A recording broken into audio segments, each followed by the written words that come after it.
Baik, Assalamualaikum warahmatullahi wabarakatuh. Selamat berjumpa lagi dengan saya.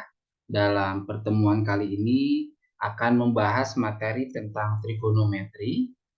Nah, tentunya trigonometri ini sudah teman-teman dapatkan sejak belajar di dasar. Kemudian juga kita pahami bahwa nanti trigonometri ini aplikasinya akan sangat banyak, begitu ya.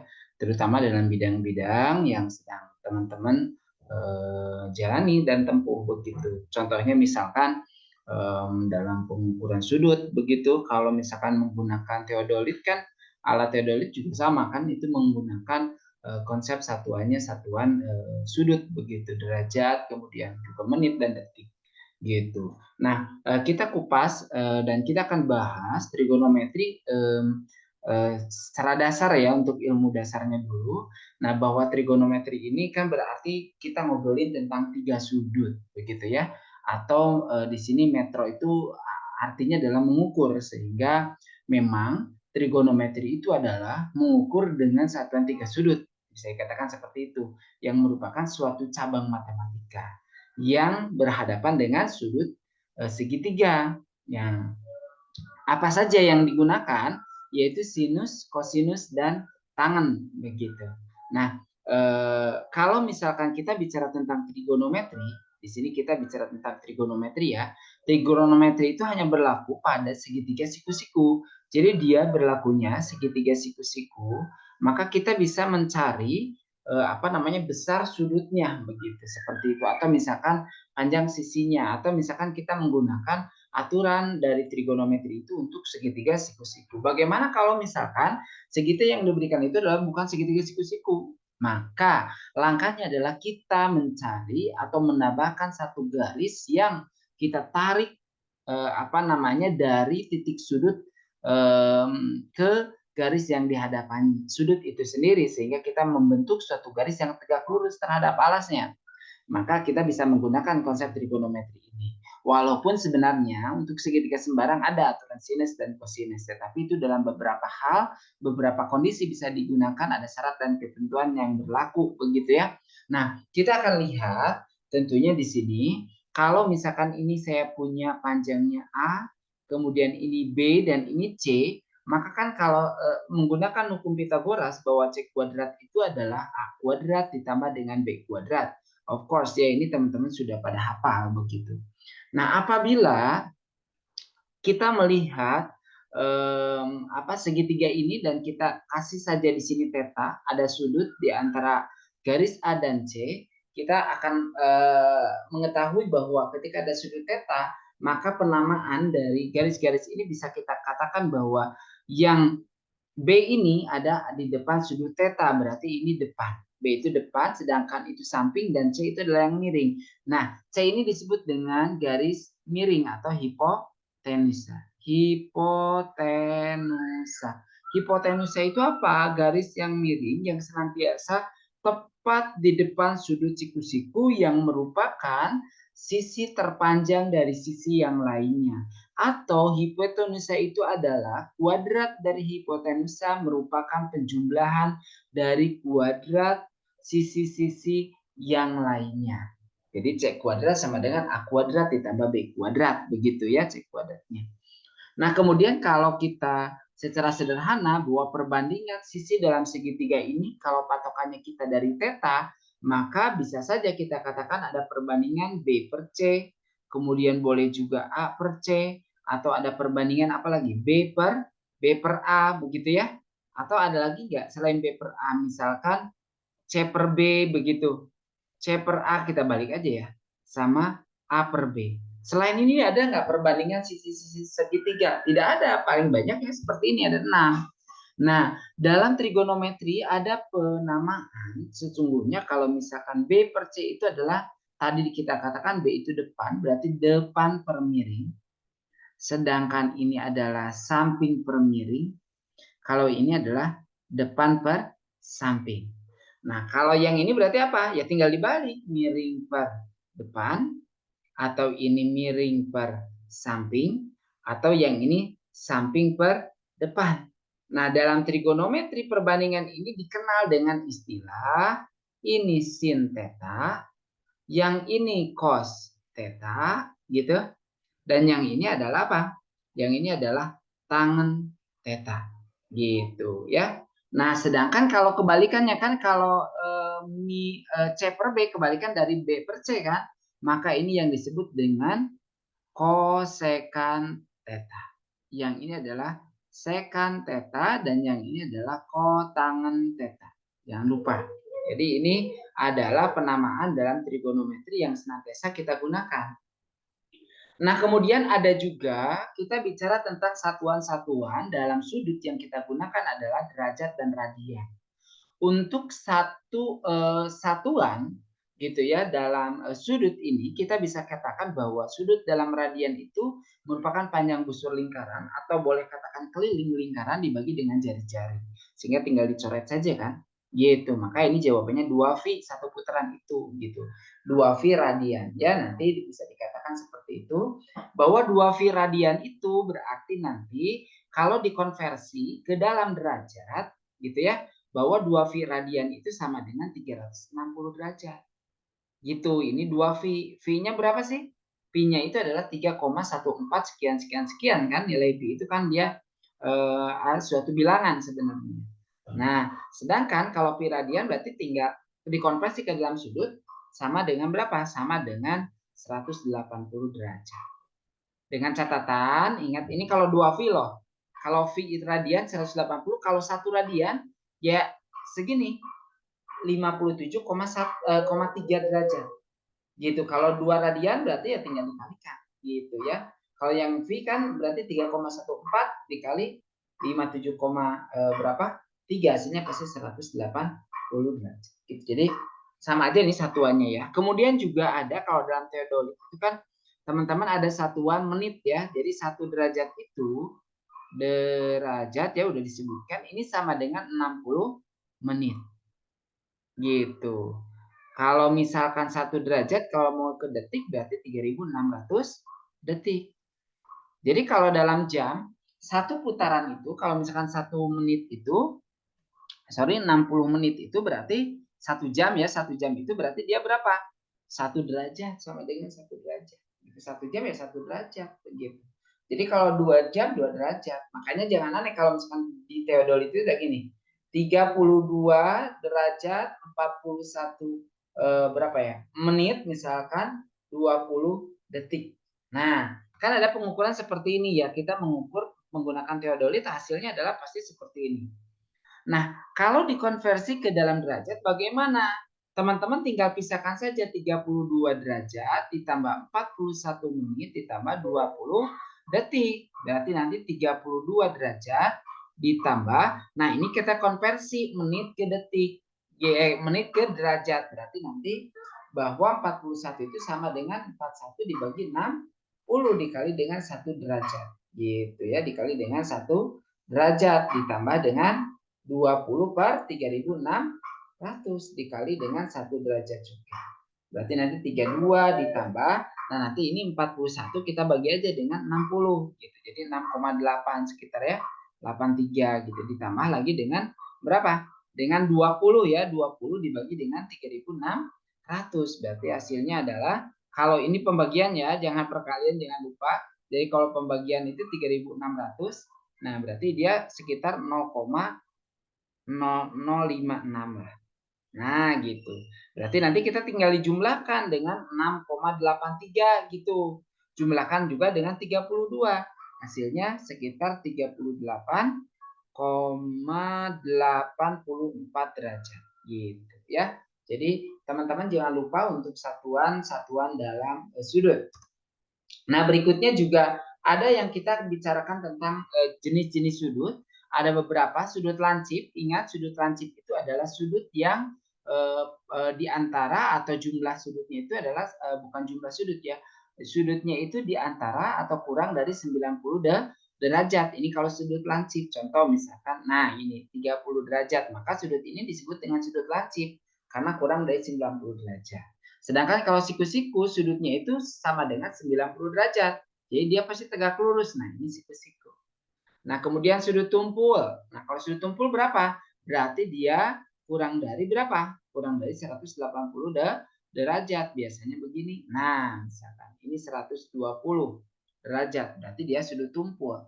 Nah, kalau sudut refleks apa? Sudut yang lebih dari 180 derajat. Makanya sudut refleks itu, kalau teman-teman ada begini, ini A, maka yang ini yang disebut dengan sudut refleks. Nah, ini yang sudut refleks itu berarti 360 dikurangi A derajat. Bagaimana dengan komplement? Kalau komplement itu jumlah sudutnya itu A ditambah B. Sudut A ditambah sudut B itu selalu 90 derajat. Ini berkomplement. Contoh misalkan begini, A dan B. Sudah dijumlahkan itu pasti 90 derajat kalau dia siku-siku.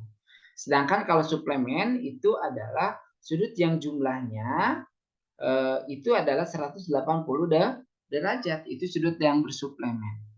Kalau sehadap bagaimana? Contohnya kalau sehadap ini 1A dengan B1. Jadi kalau yang sehadap bagaimana? Contoh sudut A1 sama dengan B1 dan seterusnya. Sama-sama menghadap ya kan ke atas. Atau 2 dengan 3, 4 dengan 4, 3 dengan 3 gitu ya. Ini sehadap. Kemudian bertolak belakang. Kalau bertolak belakang contoh misalkan A1 sama dengan A3 karena dia bertolak belakang. Jadi ini pasti sama dengan ini. 2 dengan 4 juga sama. 1, 3, 2, 4 juga pasti sama. Gitu ya. Oke. Kemudian ada sudut dalam sepihak. Gitu ya. Kalau dalam sepihak, sudut sepihak untuk yang dalam, berarti pihaknya disebutnya pihak kiri dan pihak kanan. Berarti nanti A4 ditambah B1 itu jumlahnya 180 derajat pihak. Nah, yang ini. Ini adalah dalam sepihak. Luar sepihak yang mana? 1 dan 4. A1 dengan B4. Ini adalah luar sepihak. Kemudian juga ada yang berseberangan. Berseberangan dalam berseberangan. Berarti A4, B2. Gitu ya, dalam berseberangan. Dan seterusnya. Oke, seperti itu. Kemudian perbandingan dasar trigonometri. Ini juga kalau kita lihat punya sudut siku-siku di A. Jika di sini adalah B, maka definisinya bisa kita katakan bahwa perbandingan dasar trigonometrik tadi, misalkan depan per miring, samping per miring, depan per samping, sinus kosinus, begitu ya. Kalau misalkan kita bicara tentang perbandingan sisi dalam segitiga. Tetapi nanti ada sudut istimewa ya. Sudut istimewa itu berapa? Tetanya itu 60 derajat atau 30 derajat gitu. Jadi kalau 60 30 ini disebutnya sudut istimewa. Maka nilai perbandingan garis ini X, Y, dan Z ini juga khusus. Kalau kita lihat di sini. Nah, kalau misalkan 60 derajat, teman-teman, ingat perbandingannya itu 1, ini akar 3, pasti di sini 2. Kalau di sini 60 berarti depannya akar 3 ya. Kalau misalkan di sini 30, depannya pasti 1 gitu. Jadi pasangannya begitu ya. Nah, kalau 45 derajat, ini 45 derajat siku-siku di sini berarti sama kaki segitiganya. Maka perbandingannya ini 1, ini akar 2. Gitu. Mudah banget sebenarnya ini. Contoh misalkan teman-teman punya ada begini. Ini 60 derajat siku-siku di sini. Di sini 6 cm. Berapakah X dan Y? Nah, ini sangat mudah sebenarnya. Kalau menggunakan perbandingan dasar sudut istimewa ya. Nanti bisa juga pakai rumus trigonometri. Nah, maka rumusnya depan per samping. Berarti nih depan per samping sama dengan apa? Desa itu. Tangan 60. Jadi nanti depannya itu adalah X, sampingnya adalah 6 sama dengan tangan 60. Tangan 60 berapa? Nah, kita harus cari gitu nilai tangannya. Berarti X-nya itu adalah 6 kali tangan 60. Ini bisa menggunakan kalkulator. Kalau misalkan teman-teman belum hafal sudut istimewa, gunakan kalkulator tangan 60 berapa. Tapi nanti kita akan cari sudut-sudut istimewanya ya. Oke, sementara ini kalau misalkan pakai rumus tangan gitu. Kalau pakai trigonometri loh. Tapi kalau nggak pakai trigonometri berarti pakai perbandingan bisa. Berarti teman-teman tinggal gini aja karena ini 60 derajat, siku-siku ini 6, ini X, ini Y. Perbandingannya kan 1. Ini adalah akar 3, di sini adalah 2. Berarti kalau mencari X tinggal gini aja. X per akar 3 sama dengan 6 per 1 kali silang. Berarti X itu adalah 6 akar 3. Beres ya. Karena tangan 6 tangan akar 60 itu adalah akar 3 ya, jadi 6 akar 3. Sebenarnya begitu. Atau mencari Y, ya sudah berarti nanti Y per 2 sama dengan 6 per 1. Jadi Y-nya adalah 12. Kan gitu mudah gitu ya. Terkait dengan dasar-dasar dalam trigonometri. Kemudian saya mau ingatkan lagi, kalau misalkan kita dalam kartesius, kan tadi sudut itu ada berapa saja? 0 derajat, kemudian sudut di sini 90 derajat, ini 180 derajat, dan ini 270 derajat, dan yang ini 360 derajat. Oke, nah besar sudut antara 0 dan 90 ini disebut dengan kuadran 1, ini kuadran 2, ini kuadran 3, dan ini kuadran 4. Di kuadran 1 jangan lupa semua nilai trigonometri yang ada di kuadran 1 bernilai positif. All ya, jadi semuanya itu bernilai positif. Kalau yang ini hanya sinus saja yang bernilai positif. Jadi kalau ada sin 150 jawabannya pasti positif. Kalau cos 150 jawabannya negatif. Gitu ya.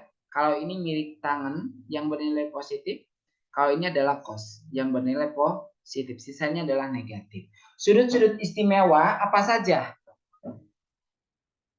Nah, sudut istimewa itu kita dapatkan 0 derajat, 30 derajat, 45 derajat, 60 derajat sama 90 derajat begitu.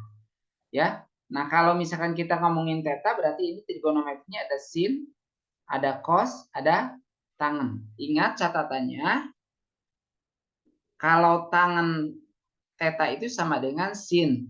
Theta dibagi dengan cos theta. Jangan lupa ya.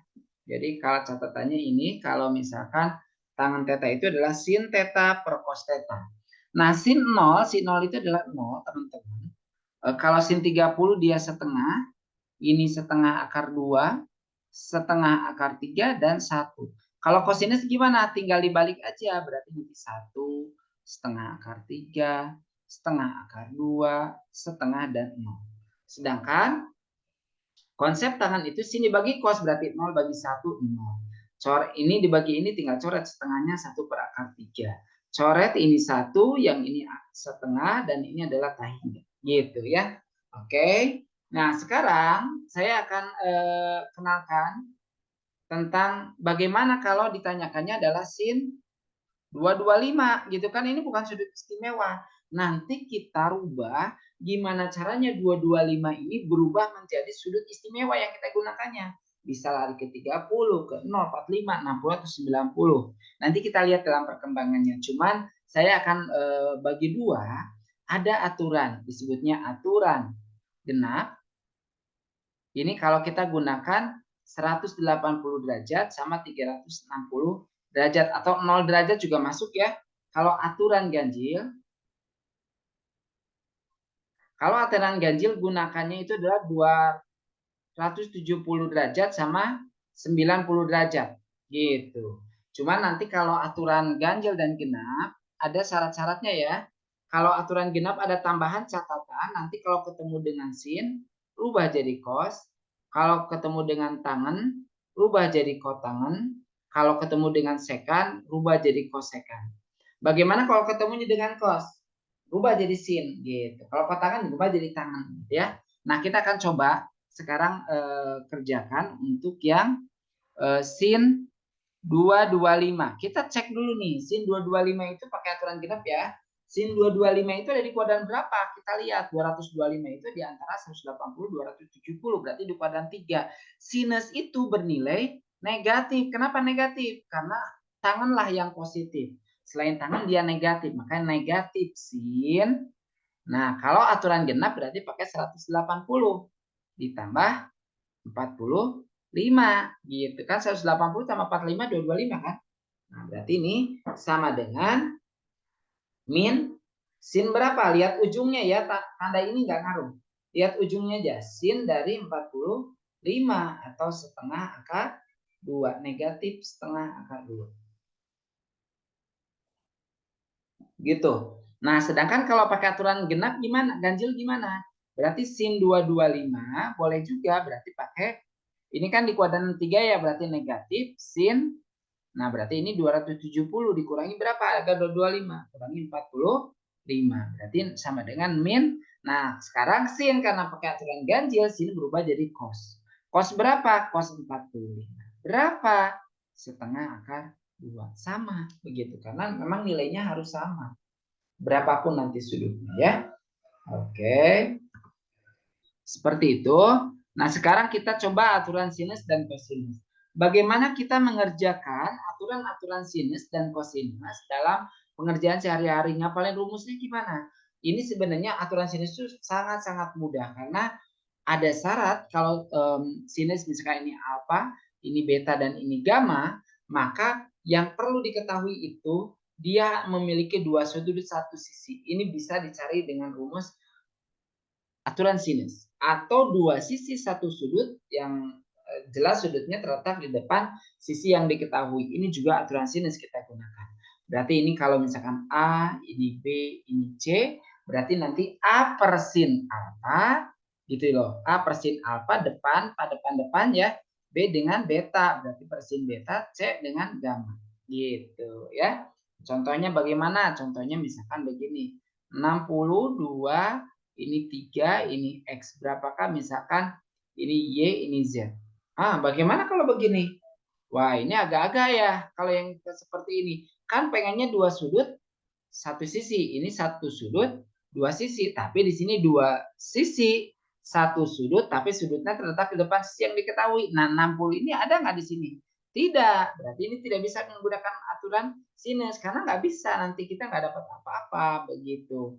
Nggak bisa dilanjutkan. Kalau di sininya 3, di sininya X, ini masih bisa. Begitu ya. Kalau ini masih bisa. Gitu. Kenapa? Karena tinggal 3 per sin 60 sama dengan 2 per sin Y. Gitu loh. Jadi 6 per setengah akar 2 sama dengan 2 per sin Y. Tinggal kali silang saja. Begitu. Sin Y-nya dapat. Gitu. Kalau misalkan diketahuinya begitu. Kalau yang tadi nggak bisa, gimana caranya? Buat garis bantu ke sini. Gitu. Yang tegak lurus. Nanti kita bisa pakai perbandingan. Gitu ya. Ini aturan sinus juga teman-teman bisa lakukan. Yang kedua aturan kosinus. Aturan kosinus itu apabila cara ngapalin mudahnya aturan sinus itu gini. Kosinus itu misalkan alfa, beta, dan gamma. Misalkan A, B, dan C.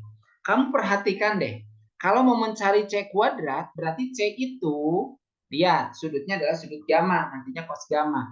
Nah, untuk sudut gamma ini diapit oleh garis mana? Garis B dan A.